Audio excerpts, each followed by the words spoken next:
উনি একজন রেপিস্ট, উনি আমার একজন এক্স শ্বশুর ছিল, উনি আমার সাথে অন্যায় করেছে।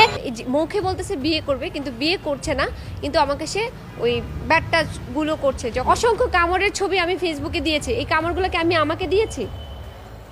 বলেন তো, ওনাকে জিজ্ঞেস করেন, ওনার আমার ঘাড় কি ঘুরে যায়? এবার উপদেষ্টা হাসান আরিফের বিরুদ্ধে গুরুতর অভিযোগ এনেছে তারই পুত্রবধূ মোয়াজ আরিফের স্ত্রী। মোয়াজ আরিফের স্ত্রী অর্থাৎ হাসান আরিফ, উপদেষ্টা হাসান আরিফের পুত্রবধূ, তিনি দাবি করেছেন হাসান আরিফ একজন রেপিস্ট। তার পুত্রবধূ আরও দাবি করেছেন যে হাসান আরিফের ছেলে তাকে ডিভোর্স দিয়েছে বিগত 3 বছর আগে। তারপরেও 3 বছর যাবৎ তাকে ওই বাড়িতে আটকে রাখা হয়েছে এবং তার সন্তানদের উপরে নির্যাতন চালানো হয়েছে।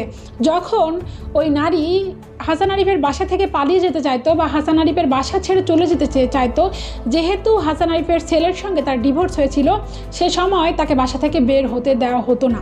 হাসান আরিফের পুত্রবধূ ওই বাসা থেকে বের হতে পারতো না শুধুমাত্র তার সন্তানদের মুখের দিকে তাকিয়ে, কেননা সে যদি ওই বাসা থেকে চলে যাওয়ার চেষ্টা করতো তাহলে তার সন্তানদের উপর নির্যাতন করা হতো।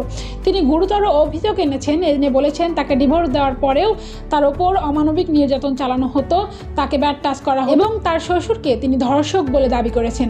তাকে প্রশ্ন করা হলে তিনি বলেছেন, আপনারাই বুঝে নিন শ্বশুরকে আমি কেন ধর্ষক বলছি। এছাড়াও তার ছেলে আমাকে ডিভোর্স দেওয়ার পরেও আমার উপরে অমানবিক নির্যাতন, শারীরিক এবং মানসিক নির্যাতন চালিয়েছে। তো দর্শক, তার মুখ থেকে সে কথাগুলো আপনাদেরকে শোনাবো, চলুন কথাগুলো শুনে আসি। উনি উপদেষ্টা হোক আর যা ইচ্ছা তাই হোক, আমার বাচ্চাদের দাদা উনি একজন রেপিস্ট, উনি আমার একজন এক্স শ্বশুর ছিল, উনি আমার সাথে অন্যায় করেছে। 2018 সাল থেকে এই পর্যন্ত আমার সাথে নির্যাতন আমি শিকার হয়েছি। আমি তার এগেনস্টে কথা বলতেছি, ব্যক্তি হাসান আরিফের বিরুদ্ধে, উপদেষ্টা হাসান আরিফের বিরুদ্ধে আমি কথা বলছি না। জুলাই গণ অভ্যুত্থানের পরের এই ঘটনা, তো এই মহিলাটা ওনাকে বিতর্কিত করতে চায়। এই ঘটনাটা ঘটেছে, আমার বিয়ে হয়েছে 2018 সালে এবং আমার বাচ্চাটা হয়েছে, প্রথম বাচ্চা হয়েছে 2019 সালে, দ্বিতীয় বাচ্চা হাসান আরিফ মেরে ফেলেছে 2020 সালে, তৃতীয় বাচ্চা মেয়ে বাচ্চা বলে 2021 সালে আমাকে গর্ভবতী অবস্থায় কারাগারে দিয়েছে, সেটা 2021 সালে। তাহলে আমি তাকে এখন কেন বিতর্কিত করব? কোনো অপরাধে না, মিথ্যা একটা মামলা দিয়ে আমাকে 326/307 সেকশনে আমাকে কারাগারে দিয়েছে। পিবিআই এবং নিউ মার্কেট থানা দুইটাই আমাকে এফআরটি দিয়েছে, কারণ এই মামলায় তারা কোনো কিছুই পায় না। একটা মিথ্যা মামলা দিয়ে আমাকে 9 মাসের অন্তঃসত্ত্বা অবস্থায় গ্রেফতার করেছে। আপনারা এগুলি সব ইউটিউবে দেখতে পারবেন, কত শো নিউজ হয়েছে তাদের এগেনস্টে, কিন্তু তাদের কখনোই কোনো এগুলি নিয়ে মাথা ব্যথা নাই। এগুলি কোনো সাজানো ঘটনা না, এগুলি একদম সুস্পষ্ট সত্য কথা। আচ্ছা, একটা প্রশ্ন চলে আসতেছে যে ঘরের সমস্যা, এটা ঘরের সমস্যা না। প্রথমত এই কথাটা বলে সে তাকে বাঁচাতে চাইছে, এটা অবশ্যই ঘরের সমস্যা না। এটা যদি ঘরের সমস্যা হইতো তাহলে এটা আমার ডিভোর্স, আপনার আর মানুষের ডিভোর্স হয় না? প্রতিদিন শত শত ডিভোর্স হচ্ছে না? তাহলে আফটার ডিভোর্স আমাকে 3 বছর এখন পর্যন্ত হাসান আরিফের বাসায় থাকতে হচ্ছে কেন? স্বাভাবিক প্রশ্নের উত্তর দেন আমাকে।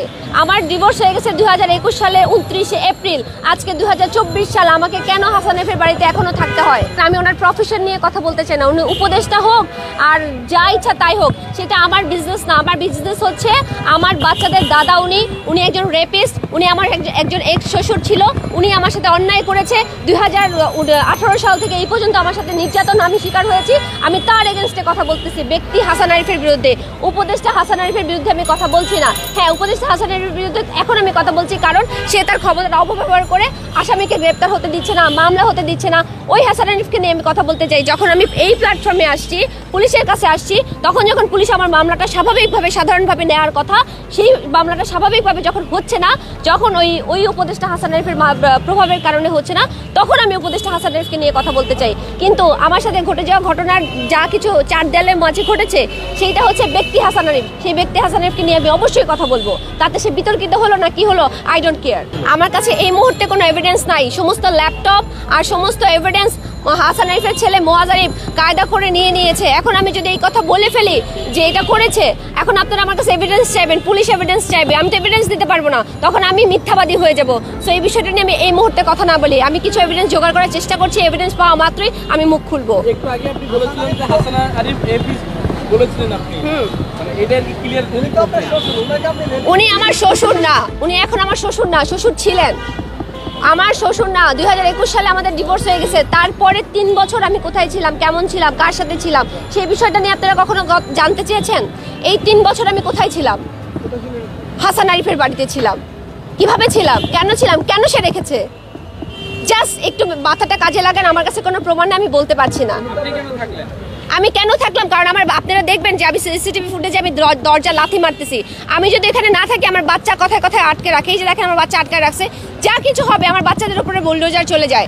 আমি যদি তাদেরকে কোনো কিছুতে মানে অনীহা প্রকাশ করি, আমার বাচ্চাদেরকে খেতে পড়তে দেয় না, বাচ্চাদেরকে আটকে রাখে, আর আইন কথা বলে না। আর এই আসার পর থেকে তার এই প্রথমত ওই মেয়েটাকে মারধর করলো, ওই মেয়েটা ডিভোর্স দিয়ে দিল। এরপরে আমার সাথে শুরু হলো রিম্যারেজ করবে, বিয়ে করবে, হাসান আরিফ শাড়ি কিনে দেয়া, এই করা সে করে এগুলি করতেছিল। এরপরে হচ্ছে সে আমাকে মুখে বলতেছে বিয়ে করবে, কিন্তু বিয়ে করছে না, কিন্তু আমাকে সে ওই ব্যাড টাচগুলো করছে। যখন আমাকে ব্যাড টাচ করতে আসে আমি তাকে বাধা দিই, তখন সে হচ্ছে আমাকে ফিজিক্যালি ইনজুর করে। আর যদি আমি বাধা দিতে পুরোপুরিভাবে না পারি তখন হচ্ছে আমি ওই ব্যাড টাচের শিকার হই। তো এগুলোই হয়ে আসছে। তো এর মধ্যে তো চললো আন্দোলন আপনারা দেখেছেন আমি রাজপথেই ছিলাম। তো আন্দোলন করতেছি, এদিকে মোয়াজ মানে হাসান আরিফের ফ্যামিলির এই অবস্থা। আমাকে কি করলো আন্দোলনের সময়, আমি 12 নম্বরের বাসাতে আইসোলেটেড। তারা মনে করেছে আওয়ামী লীগ আমাকে মেরে ফেলবে, তো তারা কোনোভাবে আমার সাথে আর ওই আন্দোলন সময়কালীন সময়টাতে আমার সাথে যোগাযোগ রাখে নাই। তো 8ই আগস্ট হচ্ছে আমার জন্মদিন, সেই দিন হচ্ছে আমি এই বাসায় আসলাম এবং তার হচ্ছে শপথ গ্রহণের তারিখ ছিল, তো সেদিন সে শপথ গ্রহণ করলো। এরপর থেকে হচ্ছে আবার তার ক্ষমতাগুলো দেখানো হয়েছে। 8 তারিখেই আমাকে হচ্ছে বলতেছে যে এবার তোমাকে ছিঁড়ে বিড়ে খাবো, এবার আমিও দেখবো তোমার পপুলারিটি বেশি না আমার পপুলারিটি বেশি। আমি তো বুঝতেছি না আমার কিসের পপুলারিটি। শত্রুতা সৃষ্টি হলো যে তারা চায় না আমি তাদের সম্পর্কে মানে তাদের যে মুখোশটা সেটা আমি খুলে ফেলি, কারণ সেটা এখন উপদেষ্টা, তার মুখোশটা যাতে আমি না খুলে ফেলি, কারণ তো সব এভিডেন্স সে নিয়ে গেছে। তারা যে কোনোভাবে আমাকে আটকে রাখতে চায়। এই তথ্যগুলো আমার একতরফা না শুনে আমি যে তথ্যগুলো আপনাদেরকে দিচ্ছি, কাইন্ডলি তাদের কাছ থেকে জানেন যে এই মেয়েটা যা বলছে এটা সত্যতা কি। আমি অবশ্যই বিচার চাই। আমি এতদিন বলতে পারি না, স্বৈরাচার শাসক থাকাকালীন আমাকে কেউ সহযোগিতা করে নাই। আমি এই থানায় না হলেও 100 বার আসছি, এই থানার মানুষ আমাকে সহযোগিতা করে না। আমি এখান থেকে লাভ দিতে নিছি, কেউ আমাকে সাহায্য করে। আমার বাচ্চাটাকে আটকে রাখছে, দেখবেন আমি বছরের পর কত মাস ধরে আমি এই বাসার সামনে বাচ্চাটাকে কোলে নিয়ে কাঁদছি যে আমার বাচ্চাটাকে রিসিভ করো। ওরা বাচ্চাটাকে রিসিভ করে নাই, সেই বাচ্চাটাকে ওরা আটকে রাখছে। যে বাচ্চাটাকে ওরা কারাগারে দিছে, ওই বাচ্চাটা মেয়ে বাচ্চা বলে ওরা নিতে চায় নাই, সেই বাচ্চাটাকে এখন আটকে রেখে আমাকে ব্ল্যাকমেল করতেছে যাতে আমি মামলাটা তুলে নেই। আমি নিজের ছুরি দিয়ে নিজের মাথায় আঘাত কিভাবে করব? নিজের মাথায় নিজে আঘাত করলাম, পিঠে কামড় কিভাবে আমি দিলাম? আমি কি ভ্যাম্পায়ার? পিঠে আমি কিভাবে নিজে কামড় দিলাম? আশ্চর্য কথাবার্তা এগুলি। কি মানে এই কথাবার্তা আপনারা কেন শোনেন? একজন পাগলের নেশাখোরের কথাবার্তা। আর আপনারা CCTV please check the CCTV footage check করেন, কে কাকে মেরেছে। আমি নিজে মারবো? অসংখ্য কামড়ের ছবি আমি ফেসবুকে দিয়েছি, এই কামড়গুলোকে আমি আমাকে দিয়েছি? বলেন তো, ওনাকে জিজ্ঞেস করেন আমার ঘাড় কি ঘুরে যায়? আমি কি পেছনে আমি কামড় দিয়েছি? এই অদ্ভুত কথাগুলো আপনারা কেন শোনেন? ওনাকে বলেন যা ওনারা বলতেছে, আমি যে কথাগুলো আপনাদেরকে বলতেছি প্রমাণ সহকারে বলতেছি, আপনাদেরকে সাথে নিয়ে আমি যেখানে মুভ করতেছি সাংবাদিককে সাথে নিয়ে মুভ করতেছি এবং আপনাদেরকে প্রত্যেকটা কথা প্রমাণ দিচ্ছি। যেটার প্রমাণ দিতে পারছি না সেটার আমি নাম অভিযোগও করছি না বা ওরভাবে বলছিও না, কারণ আমার কাছে প্রমাণ আপাতত নাই। আপনারা ওনাকেও সেম একই কথা বলেন যে আপনি যে কথা বলতেছেন সেটার প্রমাণ দেন, প্রমাণ চান। ওনারা তো প্রমাণ দিতে পারছে না, ওনারা খালি আমাকে নিয়ে বানোয়াট কথা বলছে। আপনারা জানেন হাসান আরিফ লয়ার, উনি সারাক্ষণ সত্যিকে মিথ্যা বানায়, মিথ্যাকে সত্যি বানায় লয়ার। এটা ওনার ওয়াইফের কথা। হাসান আরিফের কুকীর্তির, কিন্তু কুকীর্তির মুখোশ যে উন্মোচন করবো, আমার কাছে যে ল্যাপটপগুলো 4টা ল্যাপটপ ছিল আর যে ফোনগুলো ছিল সেগুলোতে আমি দিতে পারতেছি না। এখন এগুলো নিয়ে কথা বলার তো একটা মানে অফেন্সের মধ্যে আমি। দর্শক, আপনারা ভিডিওটি দেখলেন, ভিডিওটি দেখার পর আপনাদের কার কি মতামত কমেন্ট বক্সে জানিয়ে যাবেন। আসলে এখানে কে সঠিক কথা বলছে? এখানে উপদেষ্টা হাসান আরিফের পুত্রবধূ সে সত্য কথা বলছে, নাকি হাসান আরিফ এখন উপদেষ্টা হয়েছে তার উপদেষ্টা পদটাকে তিনি কোনোভাবে প্রশ্নবিদ্ধ করতে চাচ্ছেন, নাকি তার কথায় যুক্তি আছে? এখানে কাকে সঠিক বা সত্য বলে মনে হচ্ছে? আপনাদের মূল্যবান মতামত জানিয়ে যাবেন। আজকের ভিডিওটি এ পর্যন্ত। নিশ্চয়ই পরবর্তী কোনো ভিডিওতে আবার দেখা হবে। সে পর্যন্ত সবাই ভালো থাকবেন, সুস্থ থাকবেন, সেই কামনায় আল্লাহ হাফেজ।